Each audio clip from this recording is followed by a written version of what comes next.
Здравейте и добре дошли в businessapps.bg. В този урок ще ви покажа как да добавите бутона места към вашето мобилно приложение и съответно ще ви кажа каква е разликата между функциите на бутона места и бутона карти в контролния панел. Така, за да добавите бутона места е необходимо от бутона съдържание, таб общо съдържание, да навигирате с плъзгача, докато намерите бутончето места, ето го тук под хора, натискате върху него, той се добавя в централното работно поле, след което отивате на добавяне на съдържание. Сега, тук както виждате има само две възможности. Архив или персонализирано да добавите различни места. Ако си спомняте в бутона карти имаше няколко възможности, които бяха повече, имаше възможност за адреси и така нататък. Сега обаче ние ще отидем на бутона персонализиране. Ще създадем нови елементи. Ще натиснем бутона добавяне на нов елемент. И сега, тук имаме възможност да добавим няколко елемента, като се има предвид, че това са елементи, които може да използвате, ако, да речем, притежавате верига магазини. Те са на имат различно местоположение в различни градове дори. Съвсем спокойно задавате им заглавие, задавате им текст, може да сложите до 3 снимки, които ще бъдат на слайдер. Ако е само една, тя ще бъде постоянно, ще се вижда. Добавяте дата, може да добавите, ако желаете. Добавяте линк към съответният магазин. Информация за населеното място си е написана, улица, град, това е пощенския код. Това е имейл, който да добавите за връзка, това е телефон, който да добавите за връзка, след което трябва да натиснете запазване на промените. В случая тук интересно е геолокализацията.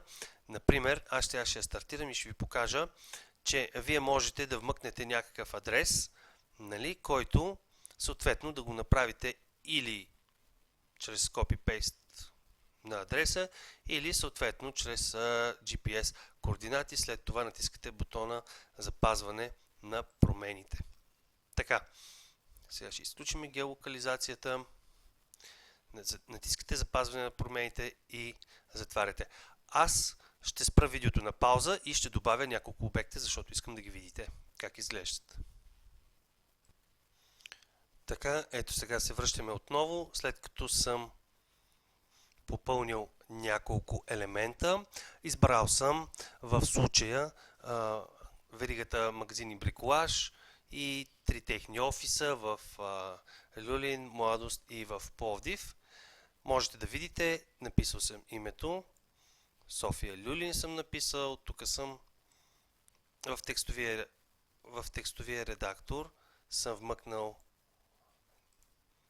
текст с снимка и с допълнителни пояснения. След това дата ли съм слагал, имаме линк сложен, имаме адрес, град, пощенски код, имейл не съм сложил, тъй като няма никакво значение, те нямат имейл в момента, точно този магазин. Сложил съм и телефонен номер, след което на географската локализация съм задал точният адрес в географска ширина и географска дължина. Вие може да използвате и вмъкване на адрес функцията. Така, сложил съм 2 снимки, както казах, с слайдера и натискам запазване на промените. Така, ние сега имаме 3 елемента. Няма да добавяме повече елементи, но те изглеждат по този начин, абсолютно идентични, просто с различни опции. Задал съм заглавие Stores Bricolage и натискам запазване на промените бутона, след което затварям и натискам бутона запазване на промените отново. Сега ще видите как ще изглежда. Ето го бутона места. След като го натисна, ето ги първите 3 елемента, които съм фактически добавил. Избирам някой от тях. Ето този, например, първия. И ми дава информацията в такъв вид. Като, разбира се, ето тук имам бутон за карта, която като натисна ще се визуализира карта на местоположението, с местоположението на точно този магазин. Сега, аз не мога да я натисна тук, защото когато я натисна тук ще отвориме Google и оттам ще ми се зареди местоположението, така че няма никакъв смисъл да я натискаме. Ето виждате. Затова ще се върнем да погледнете и другия елемент. Ето по абсолютно същия начин. Натискате. Ето как изглеждат. Така, разликата с бутона карти, който се намира в таба за контакти, е, че бутона карти ви дава възможност да сложите по друг начин да представите информацията за местоположението, докато тук вие използвате колкото желаете на брой елементи. Може да представите и 10 и 15 офиса или магазина на вашата компания.